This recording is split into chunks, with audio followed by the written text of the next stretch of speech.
অপ্রত্যাশিত হাসপাতালের বেড থেকে ছবি পোস্ট নবনীতা দাসের। কি হয়েছে অভিনেত্রীর? আচমকাই উদ্বেগে টলিপাড়া। অভিনেত্রী নবনীতা দাস হঠাৎই হাসপাতালের বেড থেকে একটি ছবি পোস্ট করতেই চমকে গেলেন অনুরাগীরা। ইনস্টাগ্রাম স্টোরিতে হাসপাতালের বিছানায় শুয়ে থাকা একটি ছবি শেয়ার করে নবনীতা লেখেন মাত্র একটাই শব্দ, অপ্রত্যাশিত। আর এই একটি শব্দই যেন হাজার প্রশ্ন তুলে দিল। ঠিক কি হয়েছে অভিনেত্রীর? কেনই বা হঠাৎ হাসপাতালে ভর্তি হতে হলো তাকে? যদিও এখনও পর্যন্ত হাসপাতাল বা অভিনেত্রীর পক্ষ থেকে অসুস্থতার আসল কারণ স্পষ্টভাবে জানানো হয়নি, তবে ছবিতে পরিষ্কার বোঝা যাচ্ছে তিনি চিকিৎসাধীন। সবচেয়ে চমকপ্রদ বিষয় হল নবনীতা একই সঙ্গে দুটি ছবি শেয়ার করেছেন।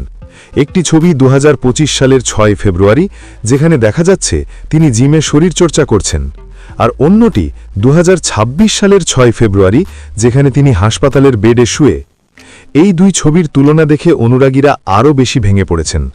সূত্রের খবর, নবনীতার জীবনে মানসিক চাপ এবং একাকিত্বই নাকি এই অশান্তির মূল কারণ।